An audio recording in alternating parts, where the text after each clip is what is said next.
Non linear narrative structure क्या होता है?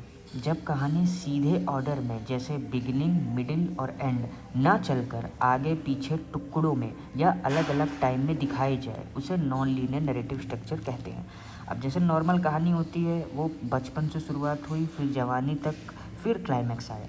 पर नॉन लीनियर कहानी में पहले क्लाइमैक्स से शुरू, फिर पास्ट दिखा दिया, फिर प्रेजेंट दिखा दिया, फिर फ्यूचर दिखा दिया, यानी टूर मरोड़ के कहानी को प्रेजेंट किया। अब मूवी एग्जाम्पल लेते हैं मोमेंटो।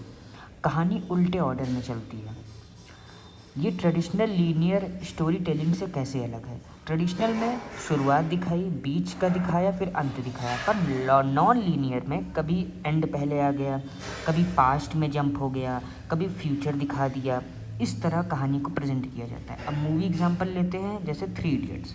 प्रेजेंट में राजू और फरहान कॉलेज जा रहे हैं, फिर पास्ट आ गया रैंचो का कॉलेज डेज, फिर फ्यूचर आ गया रैंचो का सच। इस तरह कहानी को प्रेजेंट किया जाता है।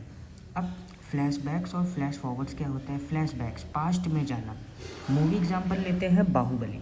शुरुआत में महेंद्र बाहुबली के बारे में बताया गया, फिर पूरी कहानी अमरेंद्र बाहुबली के पास्ट में सेट हुई। फ्लैश फॉरवर्ड क्या होता है? फ्यूचर का सीन पहले दिखा दिया। मूवी एग्जाम्पल लेते हैं अंधाधुन। कुछ सीन्स में आगे क्या होगा उसकी झलक मिलती है, सस्पेंस बनता है। फ्रेगमेंटेड या कॉम्प्लेक्स प्रेजेंटेशन दिखाने के लिए भी इसे किया जाता है। कहानी छोटे छोटे टुकड़ों में मिलती है जिसे ऑडियंस जोड़ना पड़ता है। मूवी एग्जाम्पल लेते हैं पल्प फिक्शन। ये क्वेंटिन टेरेंटिनो की मूवी है। अलग अलग कैरेक्टर्स दिखाएं, फिर अलग अलग टाइमलाइंस दिखाएं, फिर एंड और बिगिनिंग को मिक्स कर देते हैं। पैरेलल स्टोरी लाइन्स या मल्टीपल स्टोरी लाइन्स क्या होती हैं? एक ही टाइम पर 2 या ज़्यादा कहानियाँ चलती हैं। मूवी एग्जाम्पल लेते हैं रंग दे बसंती। पहले प्रेजेंट दिखाया, कॉलेज स्टूडेंट्स हैं, ठीक है, फिर पास्ट दिखा दिया कि वो फ्रीडम फाइटर्स हैं, फिर दोनों कहानियाँ पैरेलल में चलती हैं और एंड में जुड़ती हैं। Hollywood example cloud Atlas. ये बहुत इंपॉर्टेंट एग्जाम्पल है, इसका नोट्स आप लोग खुद बनाइए। सस्पेंस और क्यूरियोसिटी क्रिएट करने के लिए ऐसा किया जाता है। नॉन लीनियर स्ट्रक्चर का मेन फ़ायदा होता है सस्पेंस दिखाने के लिए, मिस्ट्री बनाने के लिए, ऑडियंस को एक्टिव रखने के लिए, ताकि ऑडियंस बोर ना हो। मूवी एग्जाम्पल लेते हैं कहानी। पास्ट के क्ल्यूज़ धीरे धीरे समझ में आते हैं, एंड में सब कनेक्ट होता है।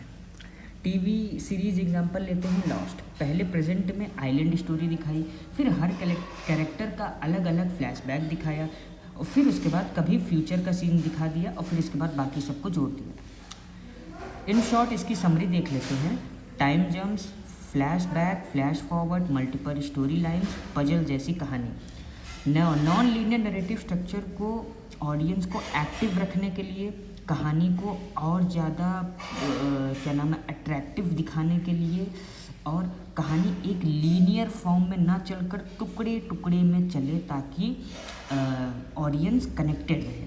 इस वजह से नॉन लीनियर नैरेटिव स्ट्रक्चर का प्रयोग किया जाता है।